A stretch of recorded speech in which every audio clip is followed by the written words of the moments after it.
بسم اللہ الرحمن الرحیم۔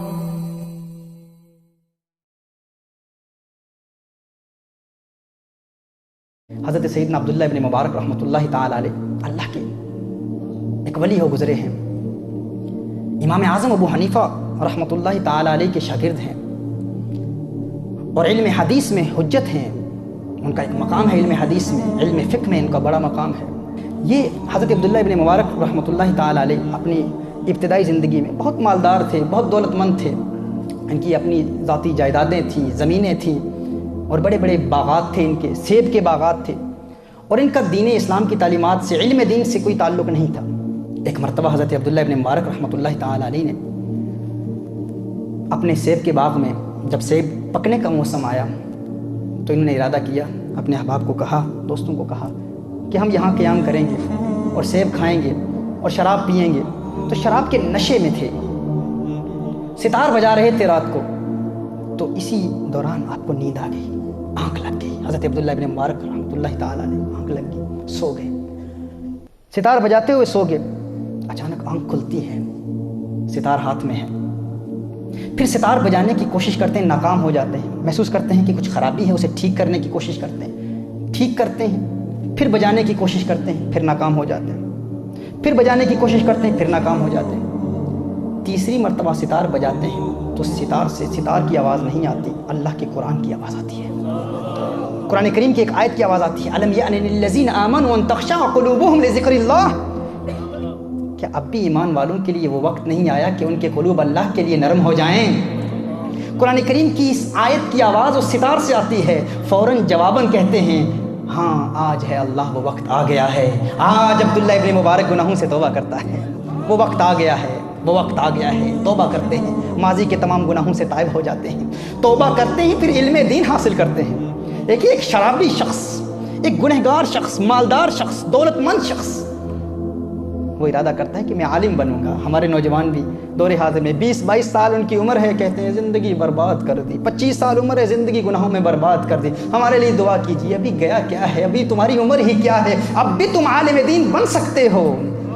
عبداللہ ابن مبارک رحمۃ اللہ تعالی سے سبق حاصل کرو۔ امام اعظم ابو حنیفہ رضی اللہ تعالیٰ عنہ کی شاگردی اختیار کی، اور علم حدیث میں ان کا ایک مقام ہے، ان کا نام حجت ہے، علم حدیث میں، علم فقہ میں ان کا نام حجت ہے، اور اولیاء کاملین کی صفوں میں وہ ایک چمکتے دھمکتے ستارے ہیں۔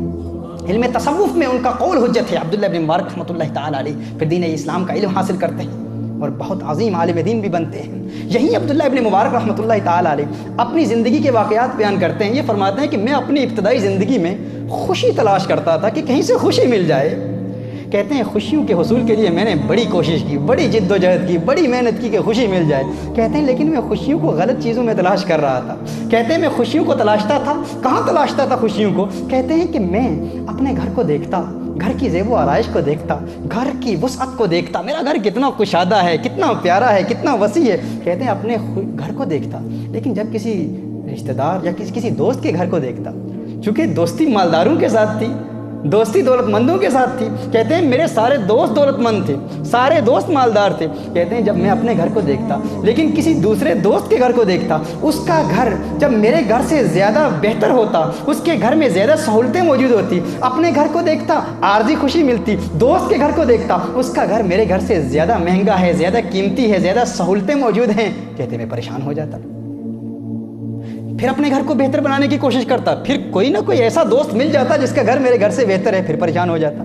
کہتے ہیں کہ میں سواری خریدتا، بہترین مہنگی ترین سواری خریدتا، لیکن جب کسی دوست کی سواری کو دیکھتا تو چونکہ دوستانہ ہی سارا مالداروں کے ساتھ تھا، میری دوستیاں ہی دولت مندوں کے ساتھ تھی، تو کوئی ایسا دوست نکل آتا جس کی سواری میری سواری سے بہتر تھی۔ اب غور کریں ذرا، اس کو اپلائی کریں، میں تو اگزامپل دے رہا ہوں، اب دیکھیں، اپنی لینڈ کروزر کو تصور میں لائیں، اپنی گاڑیوں کے متعلق سوچیں۔ آپ اچھی گاڑی خریدتے ہیں، کسی دوست کی اچھی ہوتی ہے، پریشان ہو جاتے ہیں، یار میری بھی اس سے اچھی ہو گاڑی، اور یہی پریشانی کا سبب بنتا ہے کیونکہ دوستی ہی ساری مالداروں سے ہے۔